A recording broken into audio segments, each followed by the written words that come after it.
Sir, സാമൂഹ്യക്ഷേമ pension മുടങ്ങാതെ നൽകുന്നതിന് എന്തെല്ലാം നടപടികളാണ് സർക്കാർ സ്വീകരിച്ചിട്ടുള്ളത്? ഇപ്പം ഈ UDF ഓഫീസിൽ ഈ പെൻഷൻ വിതരണവുമായി ബന്ധപ്പെട്ടൊരു വാർത്ത വന്നിരുന്നു. അത്തരം ആളുകൾക്കെതിരെ എന്തെങ്കിലും നടപടി സ്വീകരിച്ചിട്ടുണ്ടോ എന്നുള്ളത് കൂടി വ്യക്തമാക്കാം.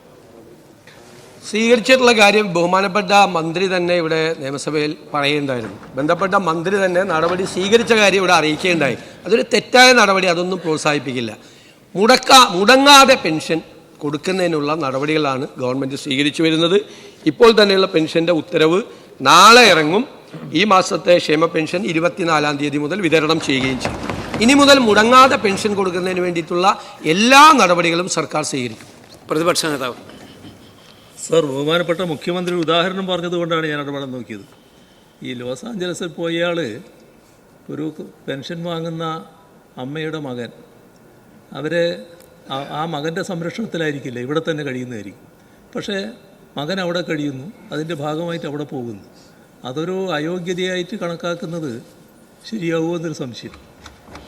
ഞാനൊരു ഉദാഹരണം പറഞ്ഞതാണ്. നല്ല വരുമാനമുള്ള ഒരു കുടുംബത്തിലെ ആൾക്ക് കിട്ടുമ്പോൾ തീരെ വരുമാനം ഇല്ലാത്ത ഒരു കുടുംബത്തിലെ ഒരാൾക്ക് കിട്ടാതെ പോകുന്നു. അപ്പം ഞാൻ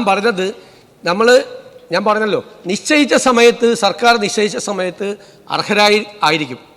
പിന്നീട് അവരുടെ സാമ്പത്തിക നിലയിൽ മാറ്റം വരുത്തുകയും വീടിന് വരുമാനം ഉണ്ടാവുകയൊക്കെ ചെയ്യുന്ന സാഹചര്യം ഒരുപാട് കുടുംബങ്ങളുണ്ട്. ഇപ്പം തന്നെ വച്ചിരിക്കുന്ന കണ്ടീഷനിൽ AC വയ്ക്കാൻ പാടില്ല എന്നുള്ളൊരു കണ്ടീഷനുണ്ട്.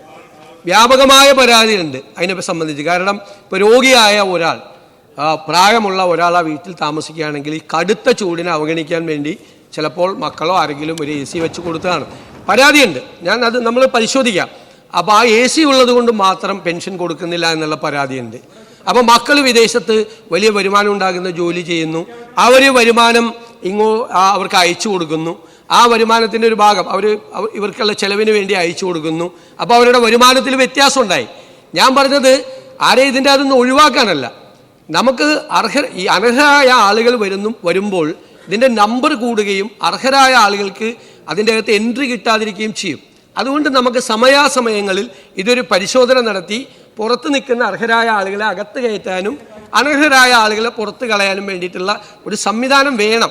അതിനെക്കുറിച്ച് സർക്കാർ ഗൗരവമായി ആലോചിക്കുമെന്നാണ് പറഞ്ഞത്. അങ്ങ് പറഞ്ഞത് മനസ്സിലായി തീർച്ചയായിട്ടും. അതുകൊണ്ട് മക്കൾ വിദേശത്താണെങ്കിലും മക്കളെ ചിലപ്പോൾ സഹായിക്കണമെന്നില്ല. ഇപ്പോൾ ചില അമ്മമാർ പറയാറുണ്ട്, 2 മക്കളുണ്ട്, 2 മക്കളുണ്ട്, മൂത്തയാൾക്ക് സഹായിക്കണമെന്നുണ്ട്, പക്ഷെ സഹായിക്കില്ല, അയാൾക്ക് നിവൃത്തിയില്ല സഹായിക്കാൻ വേണ്ടിയിട്ട്. രണ്ടാമത്തെ ആൾക്ക് സഹായിക്കാനുള്ള സംവിധാനമുണ്ട്, പക്ഷെ അയാൾ സഹായിക്കില്ല. ഇങ്ങനെയൊക്കെയുള്ള പല കുടുംബങ്ങളും ഉണ്ട്. അതൊക്കെ നമ്മൾ പരിശോധിക്കപ്പെടേണ്ട കാര്യം തന്നെയാണ്. അങ്ങ് പറഞ്ഞത് ഗൗരവമായിട്ട് തന്നെ എടുക്കുന്നു.